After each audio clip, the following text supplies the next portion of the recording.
Ouais, il est Potox, c'est Antox, et bienvenue dans cette nouvelle vidéo consacrée à la critique de l'épisode 18 de The Detective Club. Et l'épisode a été assez intéressant, comme d'habitude depuis le début, il s'est quand même passé pas mal de choses. Déjà, on a repris plutôt sur le clash de Benoît et de Beverly, bien évidemment. Ça nous avait été un petit peu déjà teasé à l'épisode d'hier. Je pensais pas quand même qu'ils allaient continuer à poursuivre dans cette voie-là. Je pensais pas non plus que Beverly allait à ce point péter un plomb, parce que là elle a été quand même assez loin. Et j'ai trouvé que c'était vraiment dommage pour elle, parce que en fait ils avaient pas d'argument concrètement contre elle. Si, l'argument d'utiliser le mot dose, mais je trouvais que c'était extrêmement léger, et surtout peut-être que c'était juste une excuse, parce que en soi je l'ai jamais entendu dire ça. Du coup je trouvais que les arguments contre Beverly n'étaient pas spécialement très pertinentes, mais en fait elle vient de donner littéralement des armes contre elle, puisque forcément en réagissant comme ça, ça peut lever le doute. Pourquoi est-ce que tu t'emportes à ce point? Est-ce que c'est justement parce que t'es voleur? Bon, bien évidemment c'est de la réflexion de bas étage, mais forcément la première chose qu'on juge, c'est les réactions. Et quand les réactions sont pas bonnes, en règle générale, forcément, ça mène à des doutes. Mais bon, ce qui était le plus intéressant, bien évidemment, c'était la trappe qu'on a eue. Et malheureusement, oui, j'étais quand même vachement déçu, bien évidemment, puisque c'est un candidat que j'apprécie quand même pas mal. Surtout quand parmi cette brochette de candidats, il y en a que deux réellement qui sont sur la piste des voleurs. C'était Valentin et Enzo Sanders, les deux détectives que je parle. Et malheureusement, c'est Valentin qui a sauté. Alors honnêtement, je pensais qu'il allait sauter plus tôt. Parce que comme ils sont en embrouille avec Enzo, bon, peut-être que ça aurait été un peu trop flag, et c'est peut-être pour ça que Enzo a voulu prendre son temps. Si c'est le cas, franchement, bien joué. C'est une très très bonne logique. Mais force est de constater que je suis quand même déçu, parce que du coup, il en reste plus que un, malheureusement, qui est sur les côtes d'Enzo. Et encore, peut-être que justement, s'il était à ce point sur les côtes d'Enzo, c'était surtout peut-être par rapport à Valentin, parce que c'était Valentin au tout début qui lui avait partagé sa réflexion, etc. Donc si ça tombe, Enzo Sanders ne va pas forcément plus douter que ça sur Enzo, sur l'autre Enzo, que sur le Enzo populaire, dirons-nous, le voleur, quoi. Par contre, Valentin avait parlé d'alliance, c'était pas que Valentin, en fait, c'était vraiment le trio Valentin, Hugo et Marine, et c'était un petit peu ce que j'avais déjà dit, parce que là, forcément, ils ne sont que trois, mais c'était un petit peu ce que j'avais dit avec la big alliance des Marseillais, bien évidemment, Bengouz, Beverly, Julien Tanti même, toutes ces personnes en réalité peuvent être issues du même groupe, et du coup se rapprocher juste par rapport à la localisation, sachant que derrière il y a encore toutes les histoires d'affinité, etc. Et donc je me pose la question, est-ce que finalement ils votent réellement parce qu'ils pensent que un tel est le voleur et un tel est le voleur, ou est-ce qu'ils votent simplement par affinité? Honnêtement, moi j'ai l'impression que c'est un petit peu des deux, et que même limite l'affinité est un petit peu plus importante que l'enquête. Il suffit juste de voir Beverly, en fait. Beverly, elle a réagi comme si on lui avait insulté sa mère, limite. Et le truc, c'est que, oui, ok, d'accord, Benoît peut être son ami, etc. Mais dans tous les cas, c'est le principe du jeu. Même Benoît l'a dit, d'ailleurs. Bon, après, elle joue beaucoup avec ses émotions, on le sait, on l'a déjà vu plein de fois. Mais je trouve que, justement, dans un jeu où tu es censé suspecter tout le monde, si l'amitié, en fait, interfère, forcément ça nique complètement ta logique. C'est pour ça d'ailleurs que je pense que Julien il est à ce point à côté de la plaque, c'est parce que il ne pense même pas une seule seconde que Giuseppe pourrait jouer, en fait, alors que c'est quand même la première chose à penser. Donc finalement, est-ce qu'il y a des problèmes d'alliance, un petit peu comme c'était le cas avec les 50, Bon, avec les 50 c'était quand même, en fait tout est montré dans les 50, et du coup tu vois les gros soucis qu'il y a, tu vois. Donc je me dis peut-être que c'est le même problème, sauf que cette fois-ci c'est caché pour pas que ce soit trop évident, auquel cas ce serait franchement dommage. Ou c'est plutôt là où je pense où je penche plus honnêtement, ou bien tout simplement il y a juste quelques petites alliances en mode noyau dur dans le château, mais sans plus. Et peut-être que justement ces noyaux durs, c'est pas forcément par rapport à l'amitié, mais peut-être aussi parce que ils sont persuadés que les autres ne sont pas voleurs. Alors bien évidemment, il peut avoir problème, bien sûr. Normalement, dans ce genre de jeu, t'es pas censé faire confiance, tu vois. Mais bon, si en face tu as une big alliance marseillaise, comme je te disais, qui juste cueille tous les autres petit à petit, bah, je peux comprendre que de l'autre côté, ça veuille également un petit peu se souder. Et du coup, ça expliquerait beaucoup de choses hein, concernant notamment les éliminations qu'on a eues jusqu'à présent. Bon, je t'en avais déjà fait part hein, de mes craintes et même de mes doutes, parce que honnêtement, je commence un petit peu à douter par rapport à ça. Je commence tout doucement à y croire sérieusement.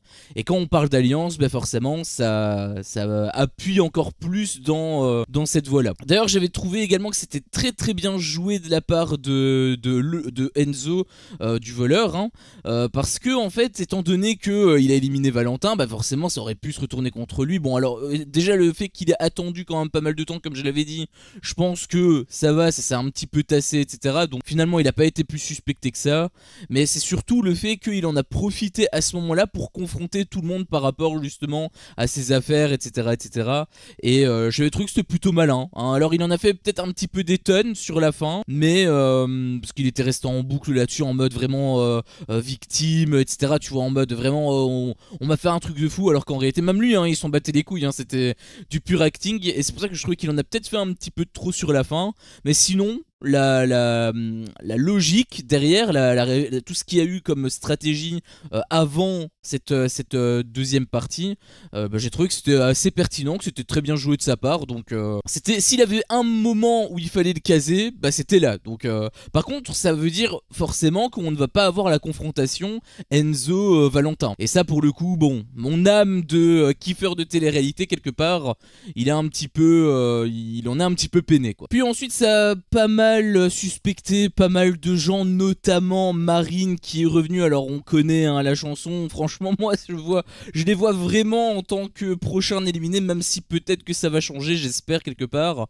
Mais quoi qu'il en soit, s'il n'y avait pas eu le truc de fin d'épisode, ça aurait probablement été elle qui sautait. Encore une fois, on a mis beaucoup de suspicions sur elle. Cette fois-ci c'était quand même intelligent, parce qu'il y avait justement, je sais pas, qu'il y avait une réflexion pas mal intéressante, j'avais trouvé, où elle disait que voilà, même si Hugo n'est pas, enfin, admettons Marine est voleuse et Hugo non, ou admettons ce soit l'inverse, dans tous les cas peu importe, si ils sont en couple et qu'il y en a un qui est voleur ou voleuse et que l'autre ne l'est pas, bah dans tous les cas l'autre qui ne l'est pas, eh bien il peut quand même jouer pour elle ou pour lui, hein, peu importe, parce que eh bien tout simplement il n'y a pas d'association, là c'est pas individuel, enfin si c'est, le jeu est individuel, mais étant donné que c'est de l'argent qui vont dans leur poche, bah en fait les 20 000 euros, que tu sois éliminé ou non, que ton compagnon ou ta compagne soit de l'autre camp ou pas, dans tous les cas si l'un des deux gagne, bah ils peuvent quand même se partager les gains, tu vois.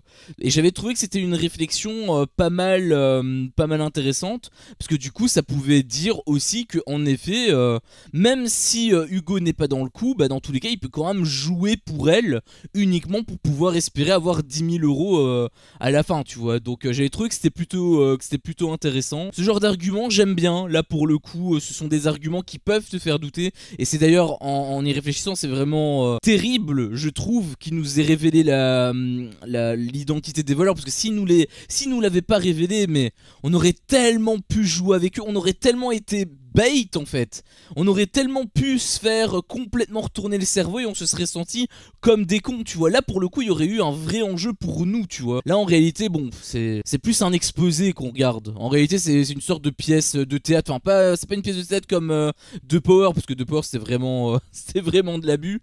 Je sais pas si il y a quand même des trucs qui sont, je pense qu'il y a quand même des directions qui sont scriptées, etc., pour créer des séquences et tout, mais je ne pense pas que c'est du même niveau que The Power. Ça il faut quand même le préciser, c'est pas du même niveau que The Power, ça c'est clair. The Power c'était littéralement une série, hein, c'était littéralement écrit. Là en l'occurrence ça l'est pas, enfin je pense que justement il y a beaucoup de choses qui sont plutôt de l'improvisation et tout, mais je pense qu'il y a quand même une ligne directrice. Bon, alors j'ai déjà fait part de mon avis là-dessus, hein. Je pense que leur but c'est quand même de mettre Julien un petit peu sur un piédestal, et peut-être que c'est lui qui va gagner le jeu. Si c'est le cas, bon, ça sera un petit peu la même finalité que de Power, hein, pour moi, mais ce sera différemment fait, ce sera pas aussi insistant, parce que vraiment Manon, j'avais aucun problème avec elle de base, mais le montage, tu te l'as tellement mis en avant que pendant 2 mois on a bouffé que de la Manon, et franchement à la fin elle me sortait par les yeux, hein. C'est pour ça que d'ailleurs que j'étais saoulé de la revoir dans The Detective Club, alors qu'à la base je m'en bats les couilles, tu vois. Là au moins ils ont pas été jusque là, donc c'est quand même notable, hein, il faut quand même le reconnaître. En revanche, il y a justement eu la dernière partie de l'épisode qui nous a apporté quelque chose, n'est-ce pas, puisque eh bien il y a des renforts qui sont arrivés. Il y a Vivian et Jessica qui sont pointés. J'avais justement fait part de mes doutes. Enfin, je me demandais pourquoi est-ce qu'ils étaient pas là alors qu'ils étaient censés être dans le casting. Au début, j'étais parti sur voilà, peut-être que étant donné que Manon elle est là et qu'ils ont fait de peur, peut-être qu'ils ont été dégoûtés de ça. Enfin bref, j'étais parti dans un délire ultra loin. Bon, finalement l'idée je l'ai abandonnée quand Manon elle a été mise sous la trappe, hein, ça servait plus à rien de penser à ça, mais du coup ils sont quand même bel et bien là, c'est juste qu'ils étaient pas là dès le départ. Alors malheureusement on m'a spoilé, donc je savais que ce moment allait arriver. Comment, quand, je sais pas, mais je savais que ça allait arriver puisqu'on m'a forcément spoilé, hein. Je regarde pas le teaser de début là de ce qu'ils appellent générique, un générique qui te spoil l'émission. J'ai jamais vu ça, hein, dans des séries ou autre, mais c'est lunaire, il y a que dans la télé-réalité qu'on voit ça, et pourtant tout est normal, hein. Quand je dis que c'est des spoils, on me dit non, ce sont pas des spoils, qu'est-ce que tu racontes en tox, c'est le générique de l'émission, voyons.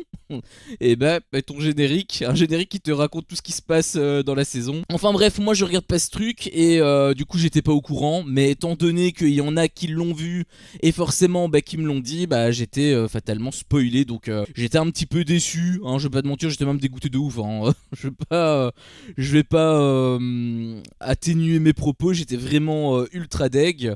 Mais dans tous les cas, bon voilà, Jessica et Vivian, je les aime bien, ce sont des candidats qui mettent de l'ambiance et tout, donc je me dis peut-être que ça peut avoir un impact positif dans le jeu, hein, d'autant plus qu'il y a quand même un truc qui est assez important à mentionner, c'est que apparemment les prochains votes, c'est uniquement eux qui vont le déterminer. Donc il n'y a pas de voilà, vote collectif, etc., etc. Là c'est vraiment eux qui vont avoir une place, enfin une importance capitale même. Donc peut-être que ça va évoluer correctement, positivement pour l'enquête, puisque les candidats ils sont tellement à côté de la plaque. J'espère avoir 2 Valentin là, hein. J'espère que Valentin va leur donner un petit peu d'énergie à Jess et Vivian, parce que si c'est pour encore une fois taper à côté, franchement ça va me saouler. Je te le dis honnêtement, ça va me saouler pour plusieurs raisons. Déjà la première chose, je pense que tu sais de quoi, enfin tu sais ce que je vais dire,